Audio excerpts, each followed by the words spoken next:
Hello दोस्तों, क्या आप डेटाबेस मैनेजमेंट इंजीनियर बनना चाहते हैं और डेटाबेस को सीखकर अपने करियर को बूस्ट करना चाहते हैं? तो इसी वीडियो से हम शुरुआत कर रहे हैं my sequel zero to hero series की। और इस वीडियो में हम बात करने वाले हैं माई सीक्वल के बेसिक्स और इंट्रोडक्शन की। तो चलिए शुरू करते हैं। नमस्कार दोस्तों, स्वागत है आप सभी का हमारे यूट्यूब चैनल में जिसका नाम है पजलिंग प्रोग्रामर। और मैं हूं आपका दोस्त बद्रीश। हम बात करेंगे आज माई सीक्वल की। तो दोस्तों, माई सीक्वल है क्या? माई सीक्वल एक popular and open source relational database management system है जिसको ओरेकल ने डेवलप किया था और ये स्ट्रक्चर्ड क्वेरी लैंग्वेज पे बेस्ड है। तो ओपन सोर्स क्या चीज़ है? ओपन सोर्स एक तरीके से कहा जाता है कि ओपन सोर्स उस सॉफ्टवेयर को कहते हैं जो कि फ्रीवेयर होता है। आप इसे कहीं से भी यूज़ कर सकते हैं डाउनलोड करके, और ये टोटली फ्री है। माई सीक्वल यूज़ किया जाता है वेब डेवलपमेंट में, ऐप डेवलपमेंट में, मोबाइल एप्लीकेशन को डेवलप करने के लिए, और भी बहुत सारे एप्लीकेशंस के बैकएंड को फ्रिक्वेंटली मैनेज करने के लिए हम माई सीक्वल को यूज़ करते हैं।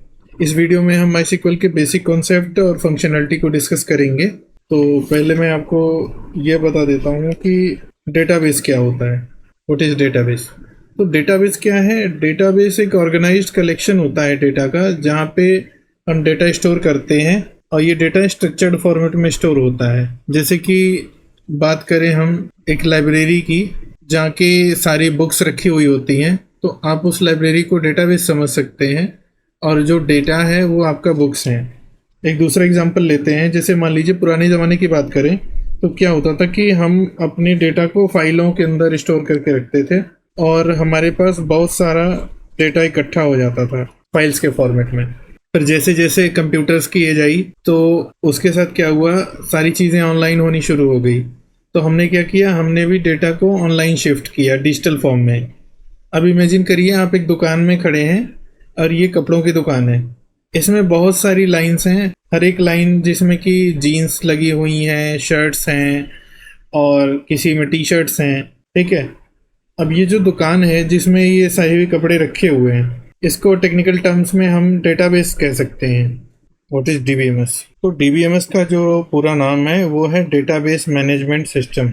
ये एक तरीके का सॉफ्टवेयर है जो डेटा को स्टोर करने, मैनेज करने और उसको यूज़ करने में मदद करता है। ये क्या करता है, डेटाबेस की जो प्रणाली है उसको सिक्योर करने के लिए और उसको जो यूज़र्स हैं उसको आसानी से डेटा सर्च करने के लिए, अपडेट करने के लिए या फिर सेव करने के लिए मदद करता है। तो यहाँ पे जो टेबल आप देख रहे हैं ये एक कस्टमर टेबल है किसी डेटाबेस की। इसमें पूरी कस्टमर्स की इंफॉर्मेशन है, like customer ID, first name, last name, phone number, customers की कंट्री। तो ये एक छोटा सा डेटाबेस का एक टेबल का एग्जांपल है। आगे हम बात करेंगे डेटाबेस के ऑपरेशंस की। तो डेटाबेस के ऑपरेशंस क्या होते हैं? बेसिकली क्रड्स होते हैं। क्रड क्या है? क्रड अगर हम नाम से समझें तो क्रड है हमारा create, read, update and delete. यही 4 ऑपरेशंस मेन होते हैं पूरे डेटाबेस में, और इसी से हमारा जो सॉफ्टवेयर डेवलपमेंट होता है इसी चारों ऑपरेशंस को लेकर के बनाया जाता है। क्रिएट क्या करता है? क्रिएट प्रोसीजर जो है वो आपके इंसर्ट करता है डेटा को, रिकॉर्ड को हमारे एसक्यूएल डेटाबेस में। रीड क्या करता है? रीड प्रोसीजर है जो कि उस रिकॉर्ड को रीड करता है प्राइमरी की के बेस पर। और जो अपडेट प्रोसीजर है वो क्या करता है, आपने जो डेटा स्टोर किया होगा ना उसको चेंज करने के लिए, मॉडिफाई करने के लिए हम अपडेट कमांड का यूज़ करते हैं। और इसमें वेयर क्लॉज का यूज़ करते हैं। जैसे मान लीजिए कि आपको किसी कस्टमर का लास्ट नेम अपडेट करना है, जैसे जॉन XYZ है और उसकी आईडी है 4, तो हम उस पर कमांड वेयर क्लॉज में लगाएंगे कि हमारे उस जॉन वाले यूज़र को अपडेट कर दीजिए जिसकी आईडी 4 है, उसका लास्ट नेम चेंज कर दीजिए। और लास्ट जो ऑपरेशन होता है क्रड में वो होता है डिलीट प्रोसीजर। डिलीट क्या करता है, किसी एक स्पेसिफाइड रो को आपने वेयर क्लॉज के साथ लगाया, उस रो को वो डिलीट कर देगा। तो डीबीएमएस होते कितने प्रकार के हैं? डीबीएमएस 2 प्रकार के होते हैं। एक होता है रिलेशनल डेटाबेस और एक होता है नॉन रिलेशनल डेटाबेस।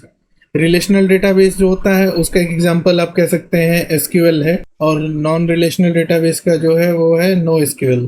तो आगे चलिए, हम इस वीडियो में सिर्फ एसक्यूएल को लेके चल रहे हैं, तो हम यहाँ पे सिर्फ रिलेशनल डेटाबेस के बारे में बताएंगे। तो रिलेशनल डेटाबेस है क्या? रिलेशनल डेटाबेस वो डेटाबेस है जो कि डेटा को ऑर्गेनाइज करता है टेबल में, और टेबल कंसिस्ट करती है रोज और कॉलम को, जहाँ पे हर रो रिप्रेजेंट करता है एक रिकॉर्ड को और हर कॉलम एक फील्ड को रिप्रेजेंट करता है। ठीक है, माइस्क्ल और ओरेकल बेस हैं आपके रिलेशनल डेटाबेस पे। और एक छोटा सा इंट्रोडक्शन मैं आपको नॉन रिलेशनल वाले के बारे में दे देता हूँ, जो नोएसक्यूएल कहा जाता है।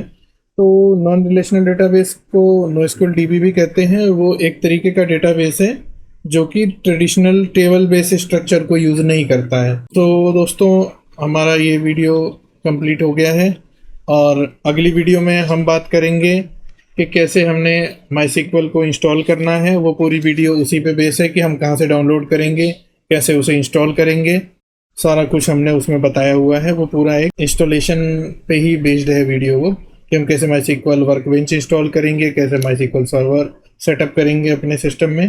तो दोस्तों, ये था माइस्क्ल डीबी का इंट्रोडक्शन और उसकी कुछ बेसिक जानकारियाँ। अगर आप सॉफ्टवेयर डेवलपमेंट में इंटरेस्टेड हैं दोस्तों, तो ये आपके लिए ही वीडियो है, और आप बने रहिए हमारे साथ, क्योंकि माइस्क्ल की एक ज़बरदस्त ऑप्शन है। तो जाने से पहले लाइक, सब्सक्राइब और शेयर करना मत भूलिएगा अपने दोस्तों के साथ। तो मिलते हैं दोस्तों अगली वीडियो में, तब तक के लिए अपना ख्याल रखिएगा। Bye bye.